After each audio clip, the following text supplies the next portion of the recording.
This is Imara and this is my show, Pure History.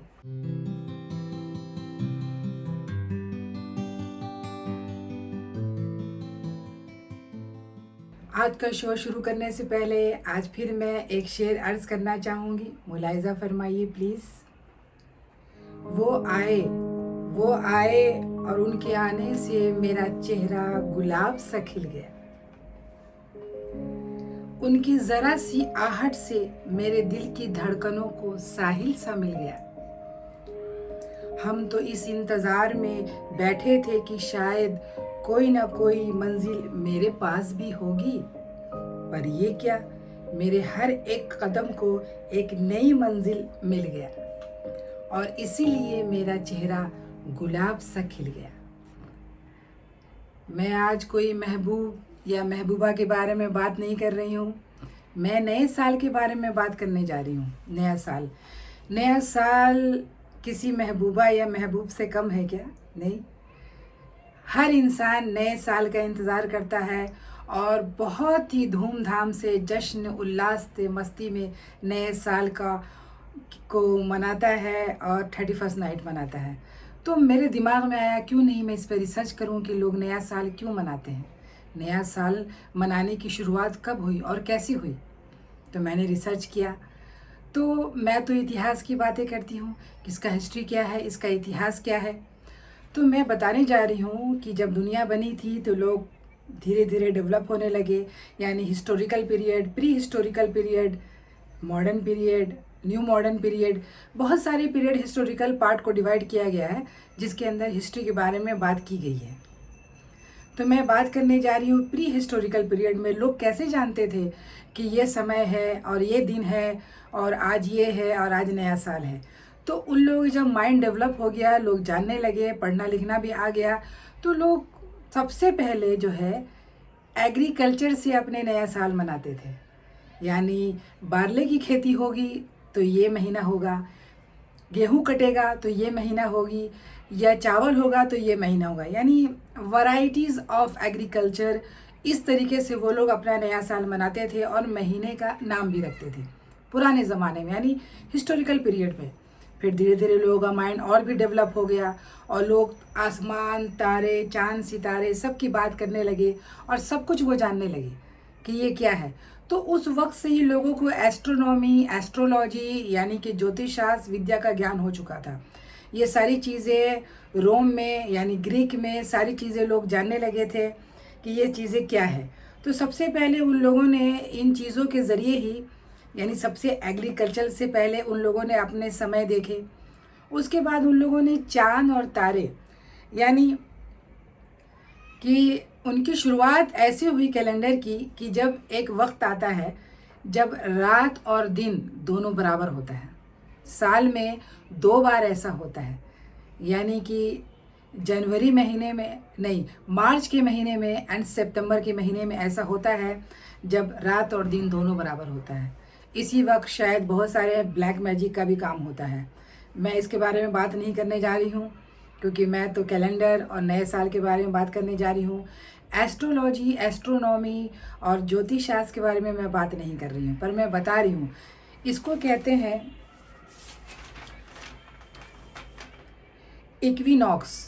Equinox कहा जाता है इसे, यानी कि जब दिन और रात बराबर होता है। तो लोगों ने उसी वक्त से कैलेंडर यानी साल की शुरुआत की कि जब दिन और रात बराबर होगा उस वक्त हमारा पहला दिन होगा और हम नया साल मनाएंगे, यानी वो हमारा पहला दिन होगा। इस तरीके से हुआ। फिर धीरे धीरे लोग और आगे बढ़े और बढ़ने के बाद जितनी भी जो चीज़ें थी, जो प्लैनेट है हमारा, जितने भी प्लैनेट है उसके हिसाब से सब लोगों ने नाम रखा। और मैं फिर कहना चाहूँगी कि जो सबसे पुराना कैलेंडर है और जो हमारा इतिहास है वही है मेसोपोटामिया सभ्यता, यानी कि प्रॉफिट इब्राहिम अलैहिस्सलाम की सभ्यता। वहीं से सारी चीज़ें निकली हैं, तो ये भी वहीं से निकला है, जाहिर सी बात है। तो उन लोगों ने वहाँ कैलेंडर का आविष्कार वो कर चुके थे। कैलेंडर यानी वैरायटीज़ ऑफ कि ये महीना होगा और ये दिन होंगे। लेकिन सही ढंग से चीज़ों को के बारे में जानने के लिए अगर क्रेडिट किसी को जाता है तो वो है जूलियस सीज़र। जूलियस सीजर वही है जो शेक्सपियर के नाटक में बहुत सारे नाटक लिखे गए हैं जिसके अंदर इस डिक्टेटर का नाम या उसके ऊपर नाटक खेला जाता है। ये बहुत बड़ा डिक्टेटर था, जैसे अलेक्जेंडर द ग्रेट था और चंगेज़ खां था। तो इसने यानी इसके राज में भी कहा जाता था जैसे ब्रिटिश का सूर्य कभी अस्त नहीं होता, तो वैसे ही जूलियस सीजर का भी सूर्य कभी अस्त नहीं होता था। तो कैलेंडर का सही मायने में जो आविष्कार किया गया है ये जूलियस सीजर को जाता है इसका क्रेडिट। उसने 365 दिन का कैलेंडर बनाया, क्योंकि इसके पहले जो कैलेंडर हुआ करता था वो 310 दिन का था। तो लोगों को समझ में नहीं आ रहा था कि दिन कैसे और रात कैसे। तो जूलियस सीजर में कोई एक क्रेडिट जाता है कि उसने 365 डे का कैलेंडर का इन्वेंट किया और बहुत ही ऐसे कंसेप्चुअल ढंग से उसने जो है कैलेंडर बनाया। और जितने भी जो रोमन गॉड थे यानी ग्रीक गॉड थे उसके नाम पे ही उसने सबसे पहले जब कैलेंडर था तो मार्च में नया साल को मनाया जाता था, यानी 1 मार्च को। पर जूलियस सीजर ने इसे 1 जनवरी किया। 1 जनवरी यानी जेनस जो है ये जो है एक रोमन गॉड का नाम है, उसके नाम पे जनवरी पड़ा है। यानी जनवरी से लेके दिसंबर तक जितने भी जो नाम हैं ये सब रोमन गॉड के नाम हैं और उसी के हिसाब से ये सारी चीज़ें रखी गई। जेनस का मतलब होता है बिगिनिंग और एंड, यानी शुरुआत भी और अंत भी। तो इसीलिए जूलियस सीजर ने इसका नाम जेनस यानी जनवरी रखा और ये पहला दिन कहलाया। उसके बाद बहुत अच्छे ढंग से पूरी दुनिया ने इसके कैलेंडर को एक्सेप्ट किया और जाना कि हाँ ये कैलेंडर सही है, सब लोगों ने इसे माना। पर धीरे धीरे और बात आगे बढ़ी। अब मैं बात करने जा रही हूँ इंडिया की। इंडिया में कैलेंडर का आविष्कार भी बहुत पुराना है। यहाँ के लोग पंचांग के हिसाब से कैलेंडर बनाया करते थे, यानी दिन देखा करते थे। यानी जितने भी जो कैलेंडर है दुनिया में ये सब लूनर और सोलर के हिसाब से ही बना है।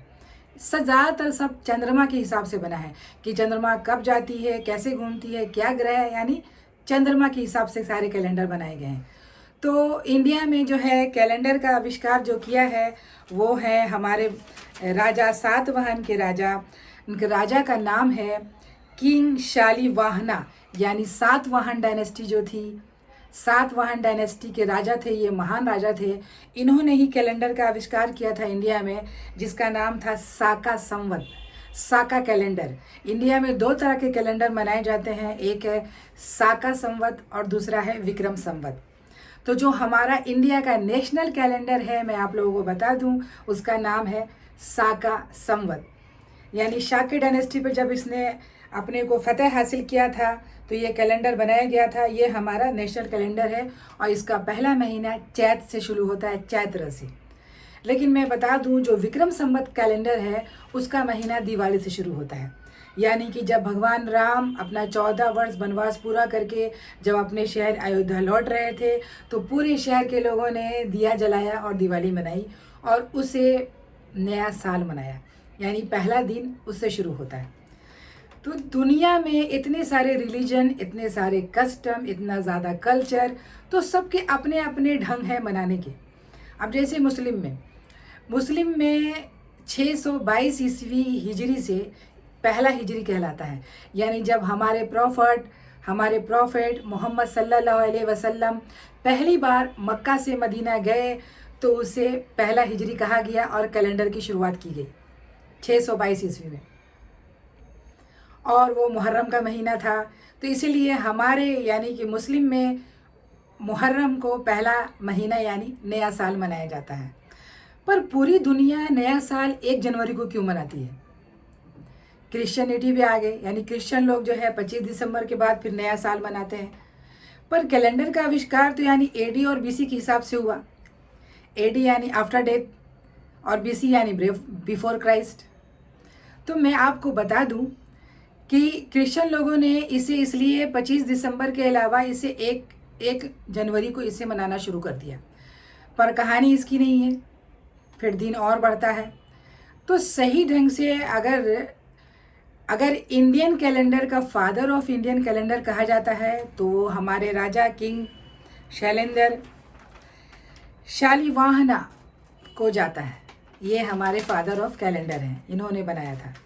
पर पूरे दुनिया में जो कैलेंडर चलता है और फेमस है वो है ग्रिगोरियन कैलेंडर। ये क्या है? ग्रिगोरियन कैलेंडर का आविष्कार जो है ये शायद 1582 में हुआ है। 1582 में ये कैलेंडर का आविष्कार किया गया था। ग्रिगोरियन कैलेंडर 15 में ही है, मैं थोड़ा आगे पीछे हो सकती हूँ। न्यू कैलेंडर बनाया गया था। ये ग्रिगोरियन उन्हीं के नाम पे पड़ा है, ये पोप थे, यानी वहाँ रोम के ये पोप थे, पोप 13, ग्रिगोरियन 13वें पोप थे ये। इन्होंने ही बहुत ही अच्छे ढंग से पहले जितने भी कैलेंडर बनाए जाते थे, यानी जो भी दिखा जाता था वो चंद्रमा के हिसाब से या सूर्य के हिसाब से बनाया जाता था, पर इन्होंने क्या किया कि धरती के हिसाब से बनाया। यानी लोग पहले समझते थे कि चांद घूमता है, तारे घूमते हैं और सूर्य घूमता है। जब लोगों को ये ज्ञान हो गया कि नहीं, ये कुछ नहीं घूमता है, घूमती है सिर्फ धरती, यानी हम लोग की जो धरती है वो घूमती है, तो उन्होंने पहली बार ग्रिगोरियन कैलेंडर का आविष्कार किया। और वो कैलेंडर जो है अर्थ के हिसाब से बनाया गया, यानी जो धरती घूमती है वो किस 365 डे में कैसे वो घूमती है और अपनी परिक्रमा कब पूरी करती है। तो ये कैलेंडर इस ढंग से बनाया गया। और इसके पहले के जो कैलेंडर थे उसमें लीप ही नहीं था, यानी लीप डे नहीं था। जैसे आप कहते हैं कि हर 4 साल में एक लीप मंथ आता है, जैसे फरवरी 28 का होता है तो फिर वो 29 का हो जाता है। तो ये हमारे फादर यानी ग्रिगोरियन का ही ये देन है, जो उन्होंने ये सब चीज़ों का इन्वेंट किया और ये कैलेंडर का आविष्कार किया गया। तो मैं यही कहना चाहूँगी कि पूरे दुनिया में इतने सारे कल्चर, इतने सारे रिलीजन्स और इतने सारे लोग, और सारे लोग अपने अपने ढंग से नया साल मनाते हैं। अभी थोड़े दिन की बात है, शायद 23 या 21 की बात है कि एक स्कॉटलैंड में यानी यूके में एक खुदाई में एक चीज़ मिली है जिसको दुनिया का सबसे पुराना कैलेंडर बताया जा रहा है। यानी अभी और चीज़ें मिल रही हैं, पहले बेबीलोनिया, मेसोपोटामिया, फिर इंडिया, चीज़ें सब बोलते थे पुराना कैलेंडर है, पर अभी ये मिली है। और जो ये अर्क शेप में अर्ध चांद में यानी गोल बना हुआ है और जिसके अंदर 12 खड्डे हैं, यानी 12 महीने को ऐसे खड्डे में करके बनाया गया है। तो इस पर अभी रिसर्च चल रहा है स्कॉटलैंड में। इस रिसर्च के आने के बाद ही पता चलेगा, उसकी कार्बन डेटिंग के बाद ही पता चलेगा कि ये कब का है, कैसे है, किसने बनाया और किस बादशाह के ज़रिए बनाया गया था। तो इतिहास एक बहुत ही खूबसूरत सब्जेक्ट है। मैं आप लोगों को हिस्ट्री में इंटरेस्ट पैदा करवाना चाहती हूँ, ताकि क्योंकि इतिहास सब कुछ है, ज्योग्राफिया, physics, chemistry, biology, everything is a history. क्योंकि सबके बारे में आपको जानना है तो वही तो इतिहास है जिसके बारे में आप जान सकते हैं। तो यही मैं कहना चाहूँगी कि कैलेंडर किस ढंग से, चमत्कारी ढंग से हमारे पास आया और आज हम नया साल मनाते हैं कि ये जनवरी है, ये फरवरी है, ये हमारा बर्थ डे है और ये उनका बर्थडे है। तो आपको हमारा शो कैसा लगा, आप प्लीज़ हमें बताएं कि हम आपको ये प्रोग्राम कैसा लगता है। हमें कमेंट्स भी करें, प्लीज़ शेयर करें। धन्यवाद।